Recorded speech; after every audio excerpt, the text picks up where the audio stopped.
Thanks for coming out today. Well, you could all have been doing your laundry today, but no, you showed up here instead. Today I'm going to go through everything I know about the two-hand tapping technique. I've been working on it for about 8 years now.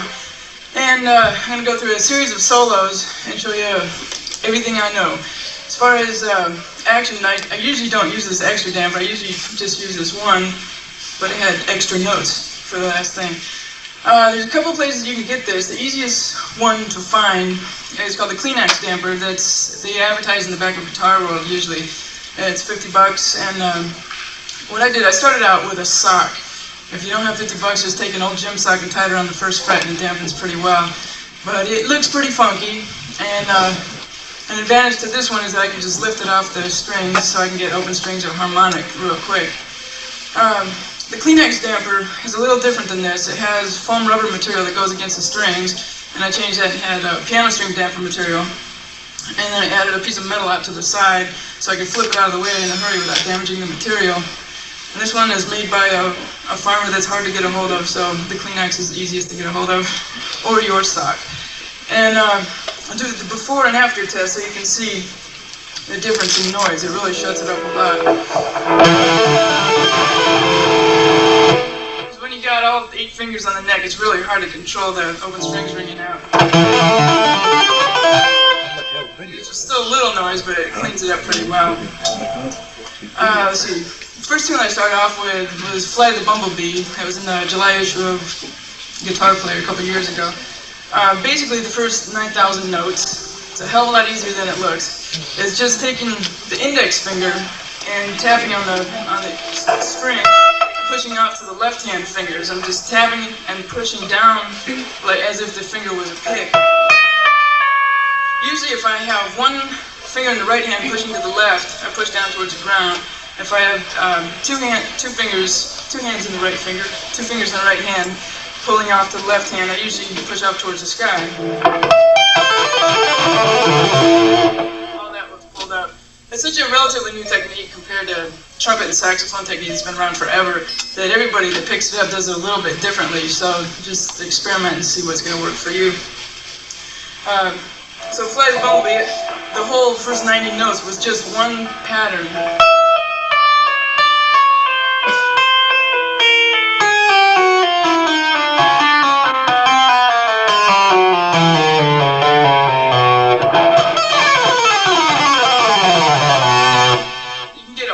Speed when you throw this thing away. We're going to have a mass pick burning at the end. One place to store it is right here. If you're going to do a long show, you might have about 10 of them up there in case they start sliding off. Another place to store it, a lot of times if I'm improvising, I want to use my pick as well, because there's a lot of sounds that you can't get just tapping, like the harmonic squeals and stuff. I'll just curl it up in the index finger, and then use the other 3 fingers for tapping. Stays there the whole time, ready for action. The next song I kind of went into was a little thing called Whammy Damage. It's going to be on the record. This is one of the fun new toys of the future. It's the Digitech Whammy pedal, and it has a lot of different functions. The one I was using first is it's like having a wang bar that'll go up an octave or 2 octaves, or go down 1 or 2 octaves.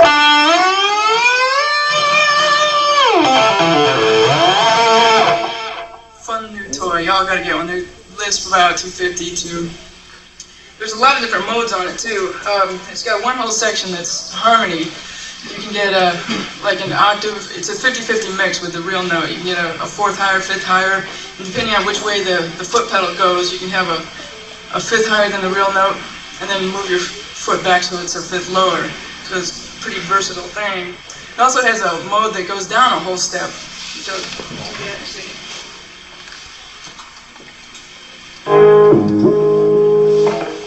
So you can get kind of a slide effect. I'm one of those people that tried to pick up slide about 10 times and could never get the hang of it, so now I don't have to. Instant whammy. I'm going to just go through a series of solos and explain the concepts that I used for each one. And as the songs go on, I'll talk less and less, and then just do some playing. At the end, I'll open it up to questions. Anything you want to know about two-hand tapping, GIT, no, Just kidding. The Michael Jackson tour, Michael Jackson's Monkey, My Hairspray. I'll be thinking about it. First tune I'm going to play is Giant Steps. It'll be on the record. And it's one of the first things I worked out. Actually, I'm going to back up a little bit. Steve Lynch was back here a couple months ago, and he was the one that got me started in the two-hand tapping. He was in my class at GIT a little over 10 years ago. And he sent me a demo tape of stuff that he was doing after school. We corresponded, and I tried to take it off and figure out what he was doing. And at that time, I was only using one finger in the right hand and just ended up with a blister about that long on it. I had no idea what I was doing until his book, The Right Touch, came out. And I just learned everything in that, and then just took a left turn and started working out my own ideas and own solos. So this is the first solo that I worked out.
That I use in the solo that I use all the time.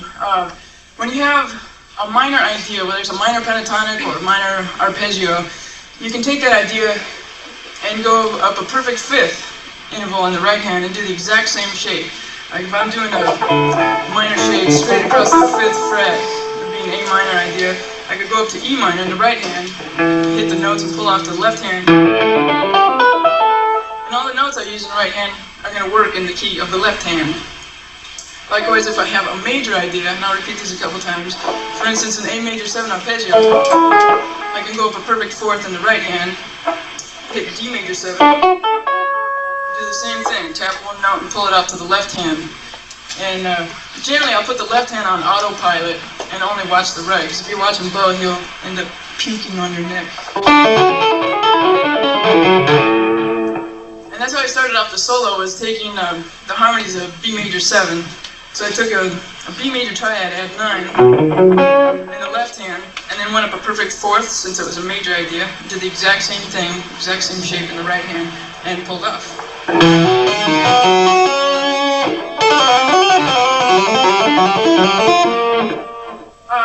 When I was studying, I went through all of Steve Lynch's stuff and anybody else that had stuff out at the time, which was Randy Rhoads, Van Halen, and a couple other people. And one thing I was always aware of was I really wanted to stay away from the Van Halen triplet thing. That kind of thing, because it's one of those things where you could go into any music store in the country and there'd be 10-year-old boys whipping that stuff off. We call them the hoodlies, hoodly. So it's not that hard to avoid it. All you have to do is do groups of 4 or 5. You can divide it into things. Here I have 3 notes in the left hand and 1 in the right. I'm just climbing a scale with the right.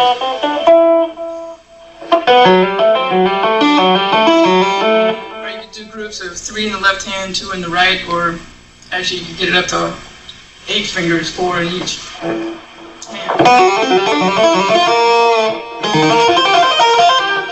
One of my favorite guitar players of all time is Joe DiOrio. He's teaching out on the West Coast. And he's got a whole bunch of books out. One's called Intervallic Designs, and that's one of the books I just memorized, went through the whole thing, learned every lick on every page. And it consists of a lot of weird riffs. usually intervals of a third or more. You take perfect fourth intervals, perfect fifths. That's what you play over C chord. From another planet, that guy. So I would just take his ideas, I would use wide intervals and do the exact same concept. If I had a major idea, which I do here, just go up a perfect fourth in the right hand and do the exact same shape. And pull off right to left. That works for arpeggios as well. This is G major arpeggio in the left hand. You go up a perfect fourth to C major and pull right to left. One of the guys, Randy Rhoads is one of the guys I checked out on some of the early Ozzy records. And one thing I noticed, Van Halen would tend to do a tap, pull, and then hammer with the left hand. And Randy Rhoads would tend to do all pulls, like from completely right to left. So I just took that idea of pulling right to left and threw that in my bag of tricks.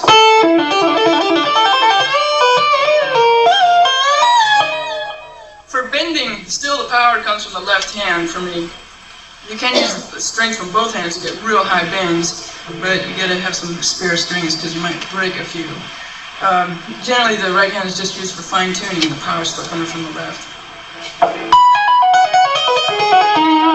that riff, I had a B major seventh was the harmony, and I just took a B major pentatonic in the left hand, then just went to the next scale tone higher in the right hand and pulled off the left.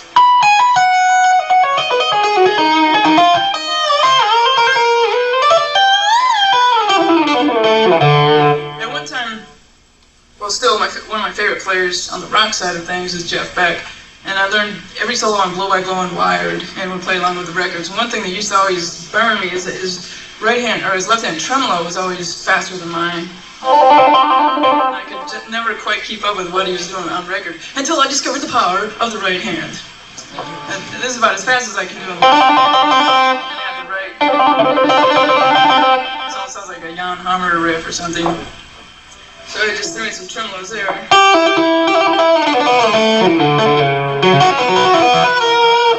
Here I've got I'll move it to the dots, no sharps, no flats, no problems, key of C. Take an A minor pentatonic and take a left side. Any pentatonic on the neck, there's always a left and a right side, 2 notes per string. So I'm taking the left side and hitting an octave of each note. So A to A, D to D. And going up in the right hand and doing the exact same thing and pulling off the shapes.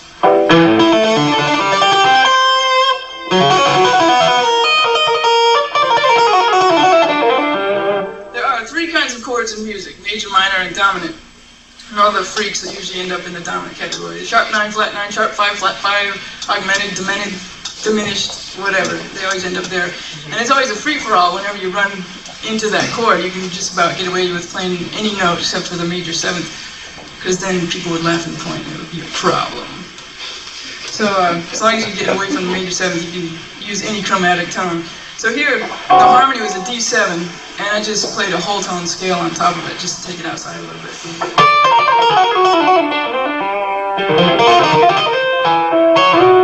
When I started the second chorus, I started out with the exact same idea that I started the first one with, which is the harmonies of B major, so I took a B triad, and then went up a perfect fourth and did the same shape in my right hand, only on the other side of the neck this time. And since the changes are going by so fast, I decided to give the listener something to hang on to for a second. So I went through the first 4 changes using the first 2 notes are the same in every riff, going over the different chords.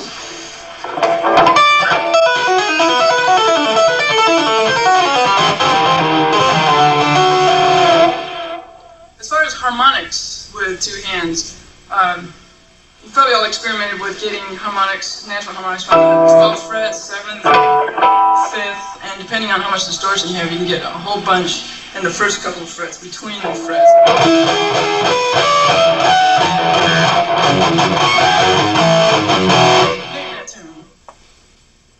Crazy Train, yeah. You got harmonics right in the 2nd fret. Really wild. And it starts a while to find those. Also, also, any note that you play on the fretboard, one song that always had me perplexed for the longest time was Mean Street, a Van Halen song on the Fair Warning album, where he gets harmonics. It took me a long time to figure that out. All that's happening there is he's holding one note in the left hand and then tapping on the fret wire higher. And you can experiment by just holding a note, tapping every fret, and figuring out which ones come out the strongest. I just ended up playing arpeggios, just holding one note here.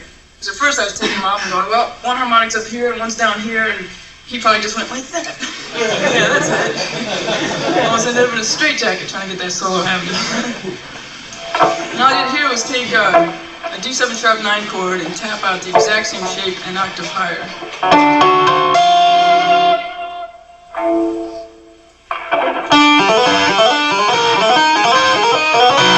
Just going through the chord changes here, doing groups of 4. And I would repeat each shape, and the second time around I'd add another note in the right hand.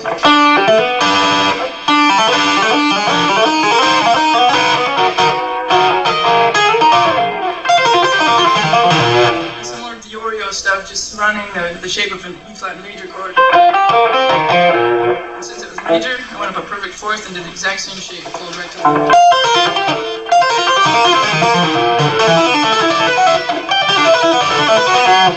Here I'm taking a pentatonic scale, a minor shape, and doing octaves of every note in both hands. Doing the exact same thing in the right hand. There's a whole lot of concepts coming out at you, but I'll keep repeating it. It'll get nailed in your head, believe me, some of them. But you can actually, if you can just walk out of here with half a dozen ideas you can put in your own playing, that's a success right there.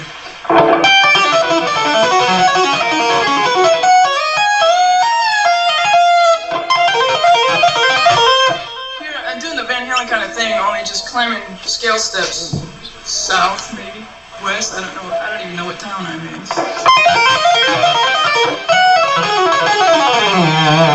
For the last one, the harmony is C sharp minor. I'm just taking a C sharp minor pentatonic here. I'm taking the next scale tone higher and pushing it off right to left. That's giant steps in a nutshell.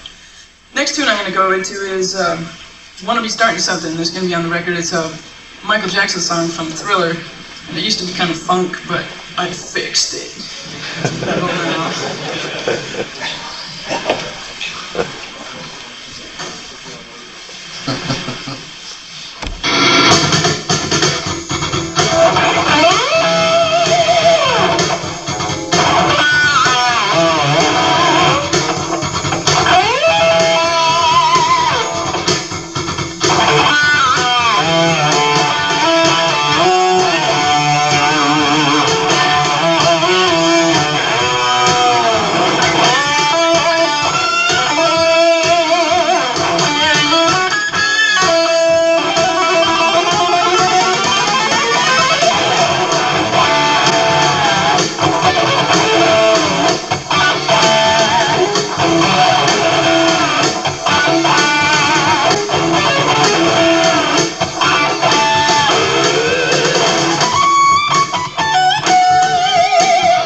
louder than the track? It's okay though. Seems like things changed from earlier. Anyway, the whole song is one chord, E7, doesn't ever change. And since it's a dominant chord, you can have a free-for-all over it. So I started out by taking it outside a little bit. Started out with an E triad, going to a B flat triad, and 3 octaves. And what happens when you play a B flat triad over an E7 chord is the B flat becomes the flat 5, and the F is the flat 9. So you get a couple of ugly tones there. As long as you can resolve, you can take anything, anywhere, the bottom line. That's what they tell you when they give you a diploma. Forget all the rules and play anything you want.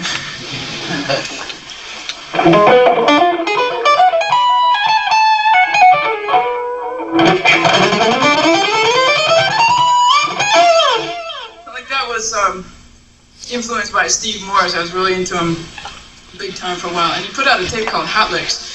And in the beginning of the tape, he jams by himself over an A7 chord for about 10 minutes. And I learned a lot just from that little tape.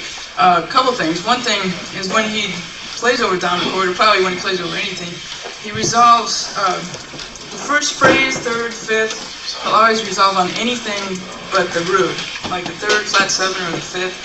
And every other time, second, fourth, and sixth phrase, he'll always end on the root. He did it every single time. So it definitely sounds like a question and an answer. It always sounds like a conversation going on, question, answer, question, answer. And another thing about him is that he puts chromatics everywhere.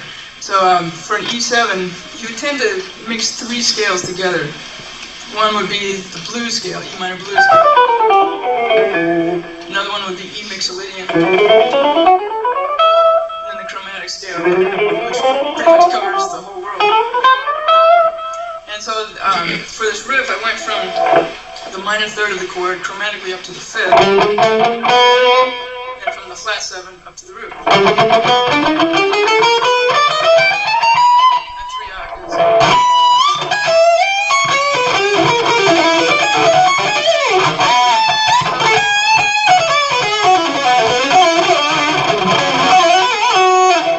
One thing I got from playing the beat solo 9,000 times was one thing I always dug about ever since I first heard it was all the different textures that Eddie threw into 16 bars. He put anything from harmonic dives to tremolo picking to tapping, a little bit of everything. And so that's just a concept I try to put in my bag of tricks to have a bunch of different textures going on.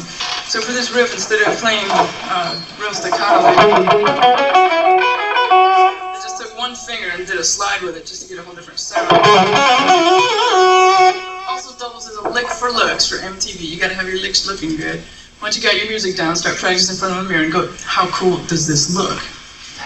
Because you know when you get an MTV video, the track's already done and you can do anything you want. You go, yeah, this is the way I did it. So you think when Vi did that one Whitesnake video, he actually went in the studio and put the guitar on the floor? Not likely.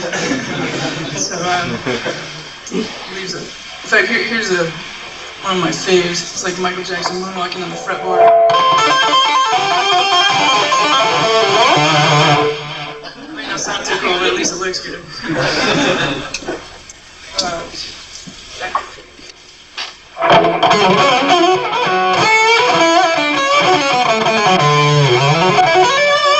thing I like to do is take scales or patterns that I already know and then skip strings with them, leave me a few notes out. Like for this, instead of playing that straight scale, I'm jumping strings from A string to the G up to the E. And also another thing to put in your bag of tricks besides skipping strings is any lick that you know that's major, all you have to do is change a couple notes to make it minor and vice versa, thus doubling your riff power overnight. Like if I was to do this is a dominant sound. If I was to do a major 7 sound, just change 2 notes if I wanted it minor.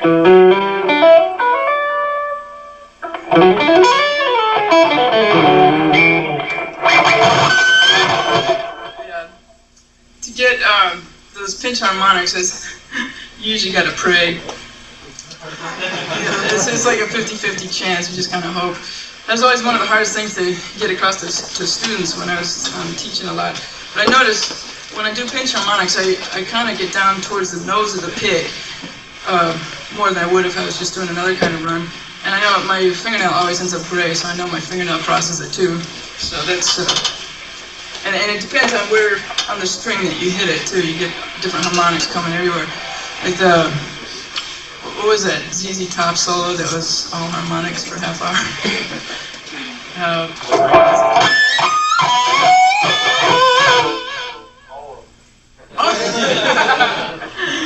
Case closed, okay. He plays with a peso though, so that has a little bit of metal edge to it.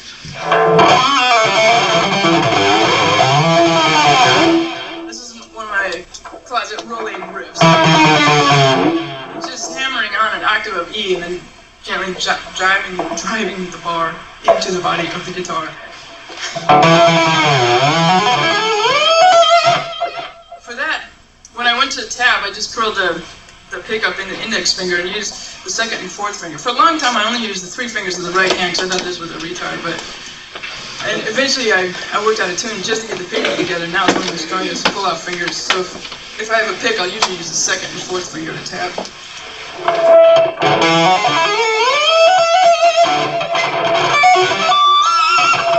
that, I was taking a B minor arpeggio and sweeping it. If you're not familiar with sweeping, it's just lining up two or more notes on adjacent strings and using one stroke to go across the strings instead of alternate picking.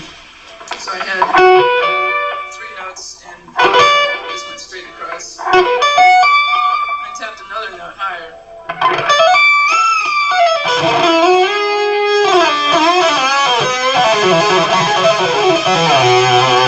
First time I heard a riff like that with the harmonics coming out was off one of the Van Halen records. I had a student that brought me Van Halen 1 or 2 and said, here, I want to learn the solo. And I heard this harmonic thing, and I go, well. It took about 15 minutes and wrote out every note and said, here it is, don't know how to play it. But you got every note right now. All it is, you found out later, he was just holding three notes, just pulling off three notes. And lightly taking the finger on the string higher and moving it along, and then harmonics would just pop out.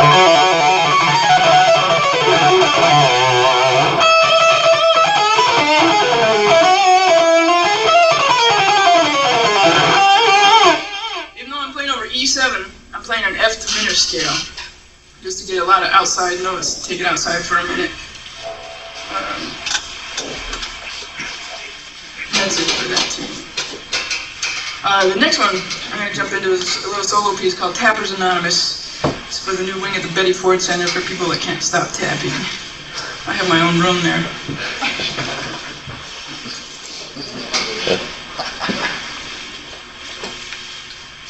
This is the one that I worked out specifically to get the pinky together. A lot of times when I work out solos, I'd go to the real book and just take out changes from a certain song. In fact, these are the changes to Wave.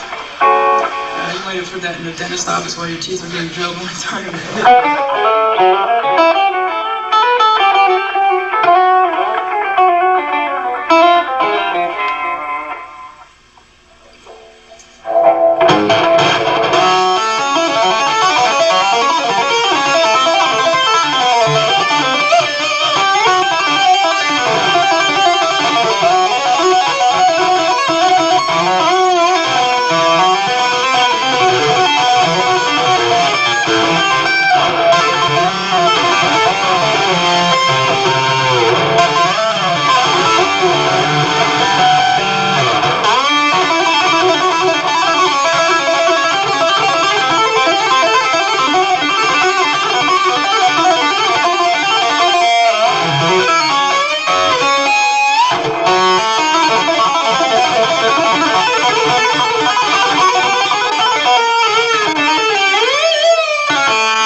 basically just went through the chords in that and arpeggiated them. And each group of 8 bars, I try to go for a different thing, trying to get a different part of my technique of playing together. And I started out just taking notes of D major 7 to B flat diminished to A minor 7. And I'm specifically trying to get the pinky together, so I got arpeggios that would use the pinky. Pinky arpeggios, we call them.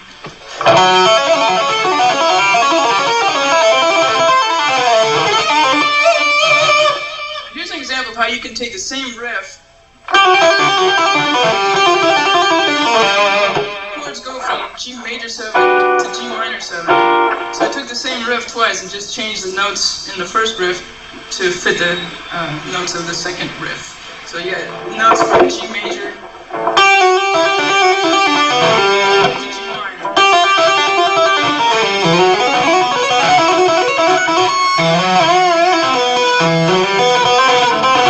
I had just learned the Japanese pentatonic, so I had to throw that in, whether it fit or not.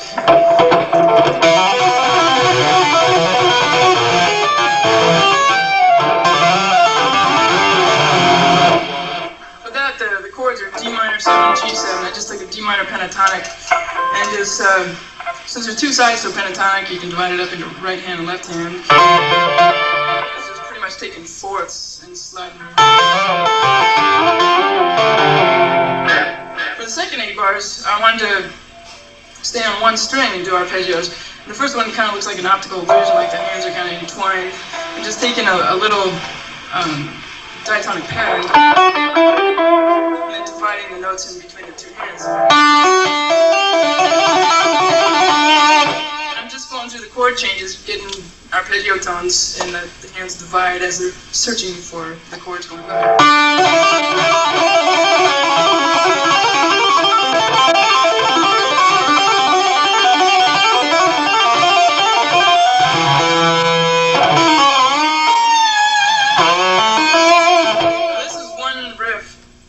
Definitely got the pinky happening. If you do this while you're watching Carson every night, you'll definitely have like pow by pinky in a week. Just keeping the pinky on one note and then just pulling off the left hand. And each step of the way, the index will go down one more finger, kind of doing the splits. I mean, one more fret.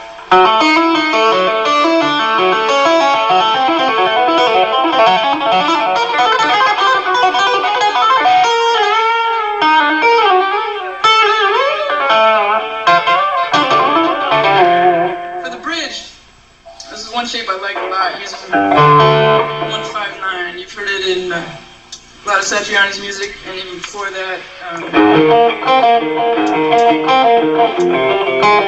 Name that too. Everybody for 10 points. And one thing that is cool about this shape, when you're playing it over a minor chord, for instance G minor, you can start on the root. You can play the same shape starting on the 4th, on the flat 7, and on the flat 3rd. And all of that will fit in the key. So you can essentially play a whole tune and do nothing else. That would get real interesting. So what I did was take the left hand, 159, starting on the root, and the right hand did the same thing, only starting on the flat 7, which is F.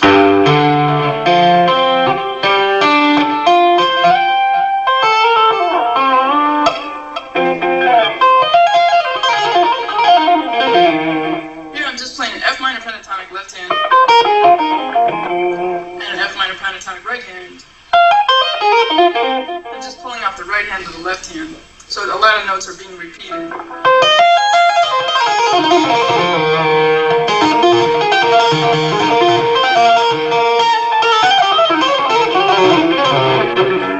Here I'm just taking a diminished little sequence.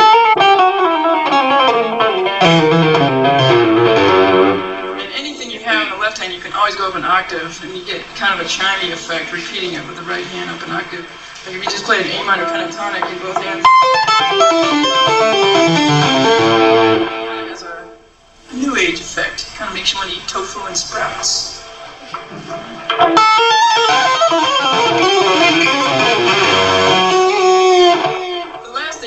did something that was more like what Jeff Watson did in the You Can Still Rock in America solo with Night Ranger, which they call his the 8-finger technique. He tries to get as many fingers on one string as he can. So I just took scale tones and tried to stay within the chords.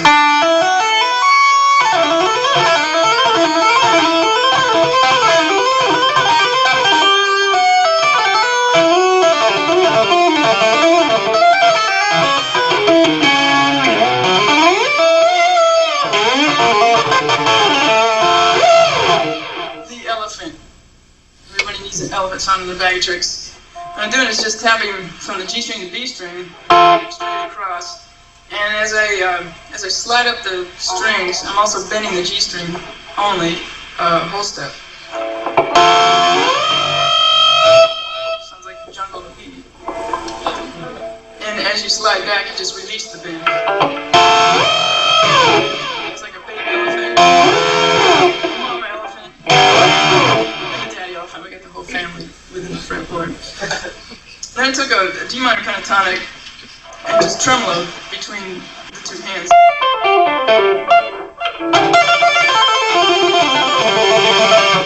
Then took the scale down.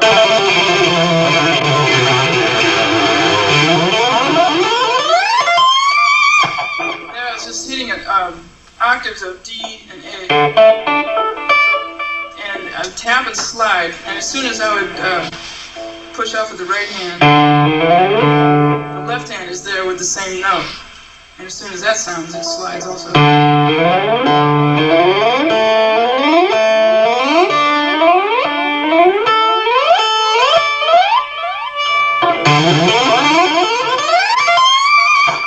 can do that with any pentatonics. Different arpeggios like the Diminished.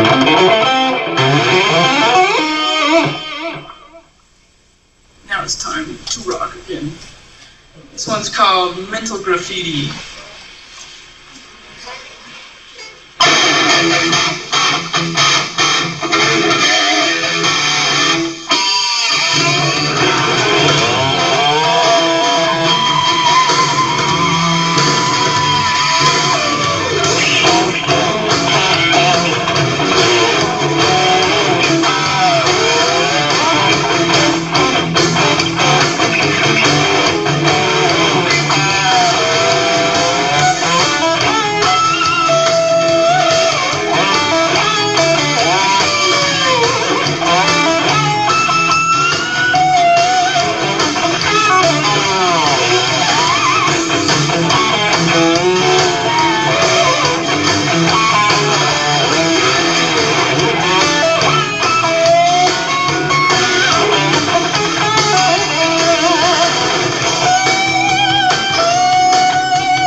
was basically in E minor, the solo. There's only two keys, or actually three keys in rock, E, A, and E. Don't forget that. I wanted to start out the solo with something a little intervallic, so I took a shape. There's that 159 again. Took a shape with fifths and fourths. Grabbed another note with the right hand. Went for that chirping sound by just turning the pick on the side and just jumping on top of the strings. Then I did a couple of sweeps where I lined up 6 notes going across the string, so I would just sweep once across the whole board. For 50 points, what's a relative major of E minor? A little slow there, you're not getting your diplomas. So I just, since it was in key of E minor, I went to a G major idea. I took a G6-9 chord shape and just swept across the whole shape.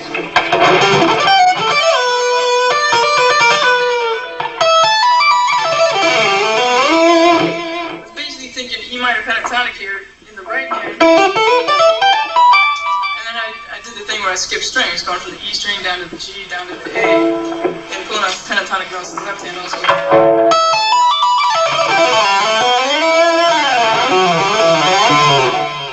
Lick for licks, just took a little diatonic shape. And for every 2 notes, I'd put the right hand on the right side, left hand on the left side, and this time I'd slide them in different directions. One, this would go to the right, this would go to the left.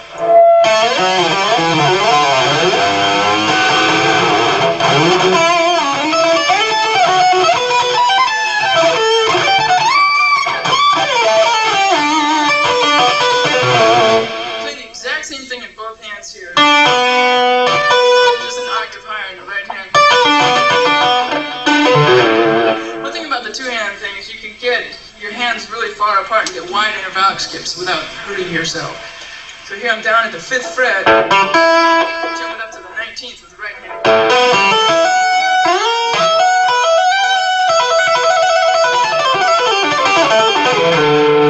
Just doing the exact same shape all the way down. Keep my fingers at 12, 17, and 19. And there's only one real outside note, which would be C.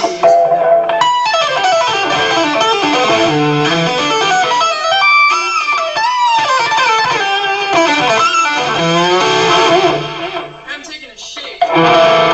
One thing that you can always get away with doing, whenever you're playing over a minor chord, you can always throw in the flat 5. A lot of times I like to do a minor 7 flat 5 Arpeggio. And just taking this kind of ugly shape here and sweeping across it. I got 1 flat 5, 1, and then 11 also.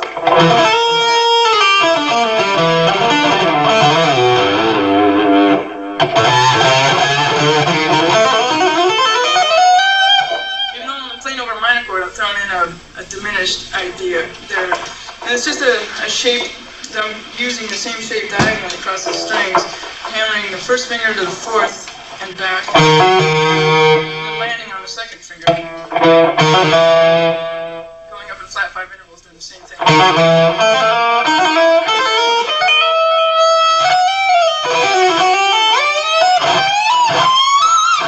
Kind of doing double whole step bends here. Bending a whole step and then going up another whole step with my right hand.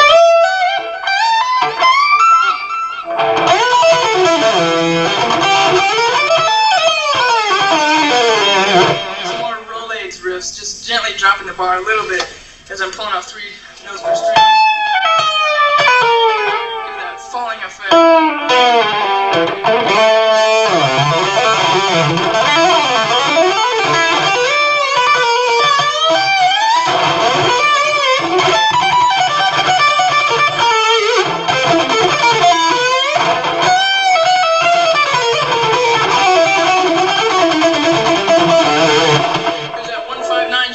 Start on the root and then go for 4th.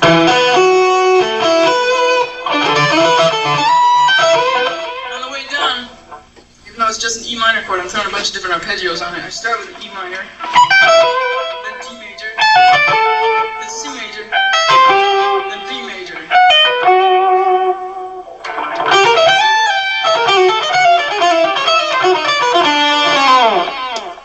now's the time to give your ears a break and go for a clean sound for a second.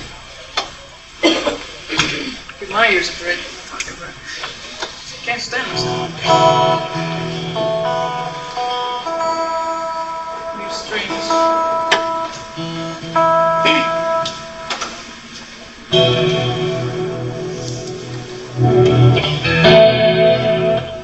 This one's called Cruising the Nile. Actually, I had this great idea of ancient Egypt, started doing all this reading. Then I met somebody that went over to Cairo, said the Nile's polluted, there's goats in the airport. They said they saw somebody lifting up a six-pack to the pilot in the plane. Definitely not the friendly skies.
more song before we open up the questions called the Headbanger's Hairspray.